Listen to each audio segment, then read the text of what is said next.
Hi, Ray here. We had a wee whoopsie with the BSA last week at the Roycroft Trophy.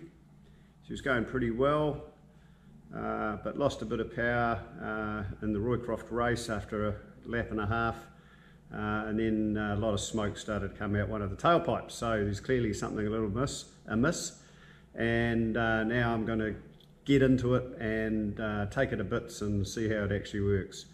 This car was built by Ralph Watson, and it's got a pretty unique, or very unique, rotary valve system on it, and hasn't been apart in 20 years. It's done 30,000 miles in the interim, so it's incredibly reliable, but I found the limit of that reliability. So this video will go through the disassembly and hopefully the correction of the problem, and then we'll be back into it.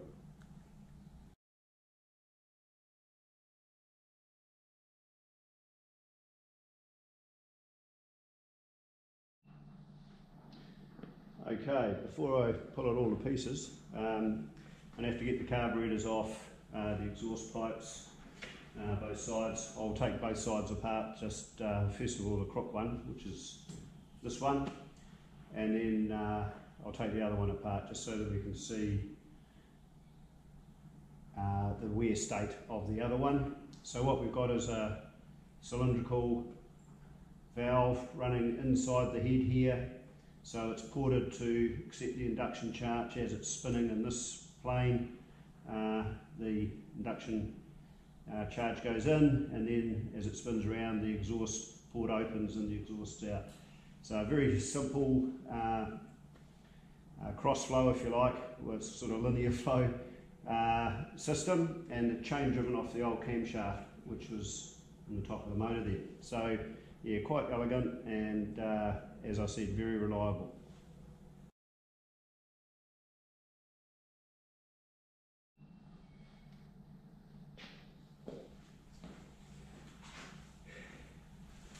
Rightio, we've got the carburetors off, the exhaust pipes off. That only takes a minute. And now we'll take off this shroud, which keeps the hot air off the carburetors, and the oil lines will have to come off, and they lubricate in the exhaust side the valve. Then the oil travels through the valve and then down back through the chain.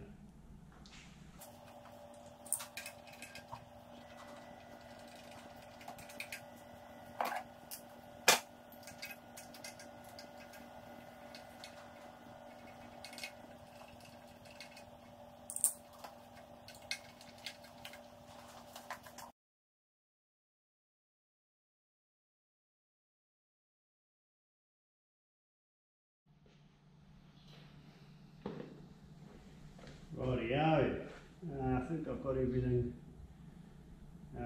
done as supposed to, so let's see if we can get this valve cover off. Here she comes. Rightio, here it is. This is the valve cover.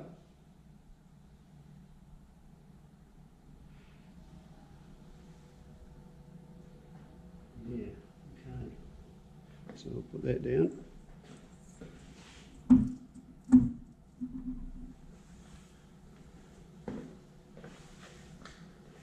So what have we got? We've got obviously the chain, some timing marks. In here there's a, somewhere, we can't see it at the minute, is a dowel. So if the valve seizes, it shears, a shear pin, so that it doesn't damage the whole thing. Apparently that's happened a couple of times when the valve has bound up on the aluminium. There is a 20 thou gap between the valve and the aluminium case. Then we've got the oil control rings here, and Ralph's wavy spring, which is a spring that compresses the seal. Obviously that's the port, exhaust port, because I can see light coming in from that side. And then we've got major bearings this side and a smaller bearing this side, and another oil seal here to stop the oil escaping. Now, I can't actually see anything catastrophically wrong there, which is a bit of a problem. I was hoping to see one of these oil seals all shredded up, but it doesn't appear to be. So anyway, we'll have to get in a bit deeper.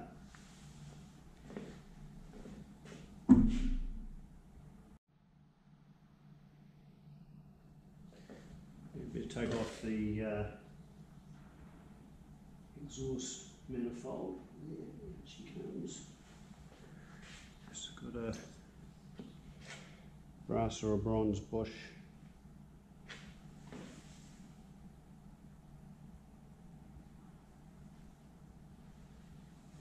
Yeah, and this seal here.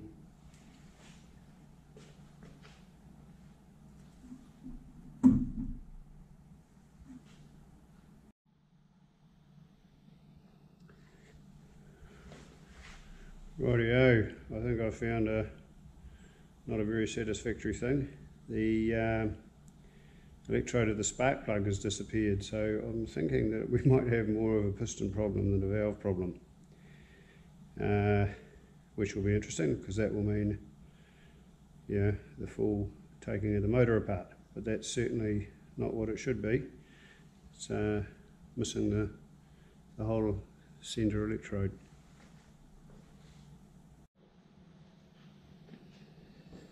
So now I've got to rotate the motor so that the valve timing is a known thing, so I can take the chain off and then once the chain's off I can lift out the valve. So to get the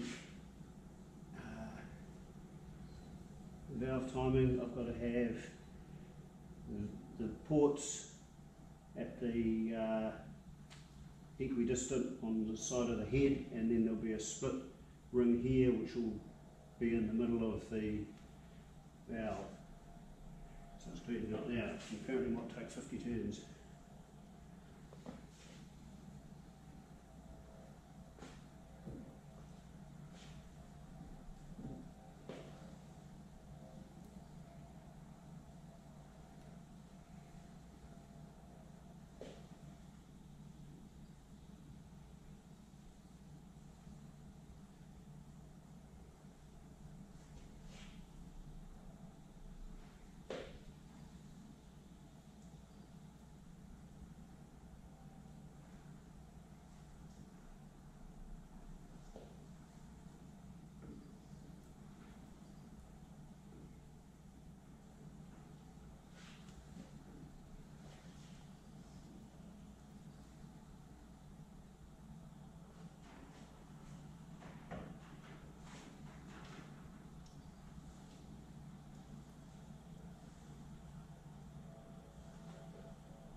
Rightio, so it looks like the spark plug has caused the trouble, and anyway, I've dropped the timing chain inside the engine, so out comes the engine, off of the timing cover, and yeah, it's going to be not just a matter of looking at the valve.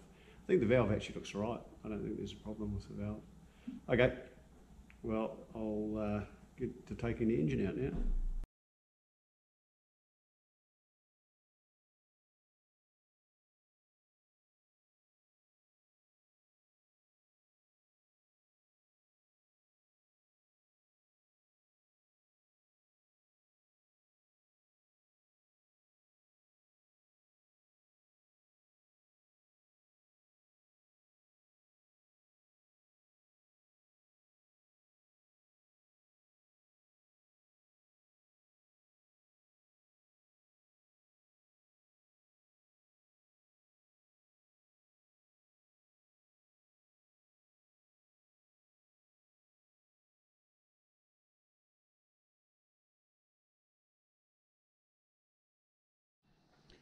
Rightio.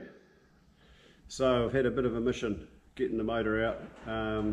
Couldn't really put it on video because I had to move everything all over the place. Anyway, I have got it out and there it is. Ready now for a little bit of investigation. And over here is the car, obviously without the motor. Here we got the clutch release. Getting this detached from the motor and the flywheel was a mission.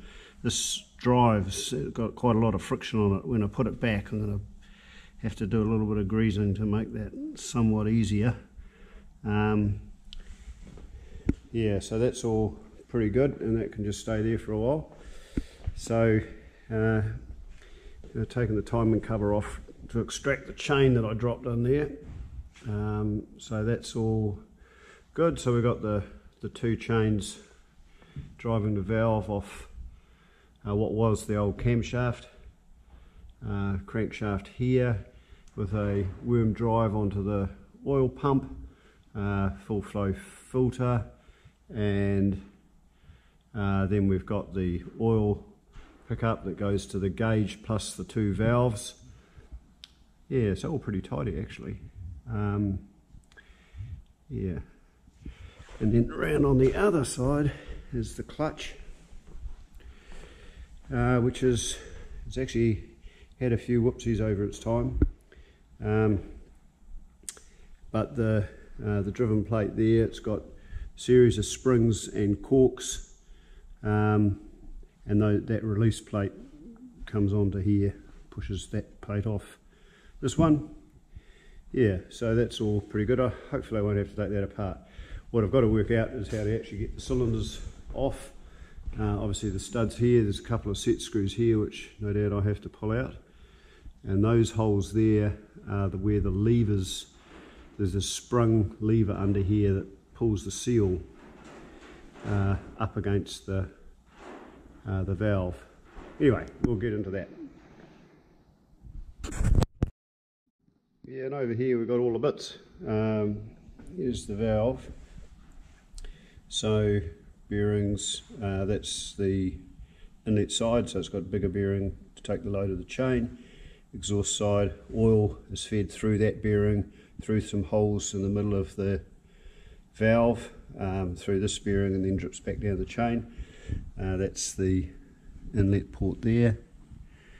And then the trick that Ralph did, which really set this thing apart, was these O-rings, and then this wavy spring is what he calls a wavy spring, and this whole thing is compressed with the end plate coming on, same over here, and so these oil rings are compressed to squeeze them out a little bit, and they seal on the casing, and that's been pretty effective, as has that bronze seal. So here we've got all the other bits and pieces that hopefully I can remember how to put it all together again. Rightio, so we've got the cylinder head off now. There's the piston at the top of its stroke. There is a little bit of marking on the bore here, but I'm not sure, I can't feel anything. Not sure if that's serious or not. I'll have to get a bit of advice. Yeah.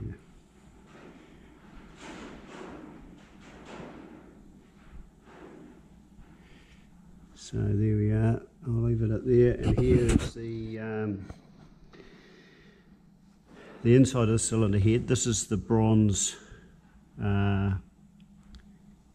bush here, which I'll have to tidy up and decarbonise, and that moves up and down. You just sort of maybe go down there, I can push it back up.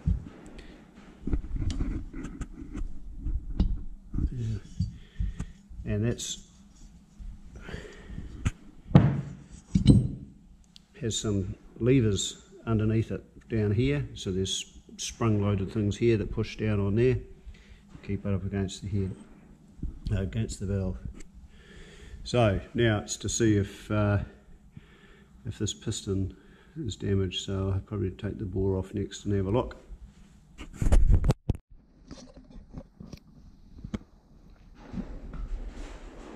Right, hi, Ray here again. Yeah, I think I know what's happened. I've now disassembled the left side of the motor, or the head, and what I find is that this bronze seal here is in far better condition. There's no real scoring on there. There's a bit of carbon build up on the valve, but no real scoring, and the valve itself, these surfaces are much cleaner. There is actually quite a bit of scoring right there between the ports, but if I look over on the other side, I've got a bad score right there and there, and I suspect that's where a little bit of the spark plug electrode has gone round and round and round. It hasn't come through on the aluminium at all, but on the valve itself there is a line there. Although it's very hard to feel.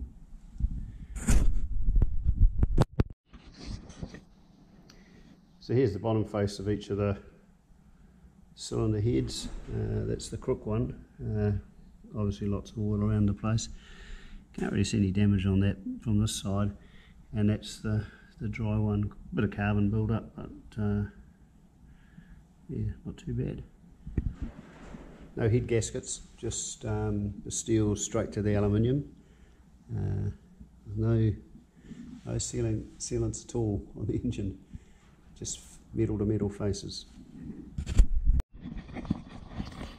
Okay, here's the valve, and I've taken the lock washer off, washer off, and then the sprocket is pinned to the valve with a shear pin, and that's the shear pin that you can see in there. And they've provided Rouse built in a vernier to this so that you can adjust the valve timing by 1 1/4 degrees for each of the matching holes in the sprocket and in the valve, with the shear pin at a different position. So I'm just going to put it back exactly as it was, I hope, because that's above my pay grade. So here's the valve completely disassembled, other than the shear pin, which I can't seem to extract. So the O-ring is held within that bronze case, so I'll flip those out. I'll go and get new ones of them if I can. There's the wavy spring, which the whole thing's compressed from the front end, the bearings and the sprocket. So it's all very good. This one's the good one, although it has got quite a big score between the ports. Rightio, we've decarbonised everything. Both heads, seals are out. Yeah.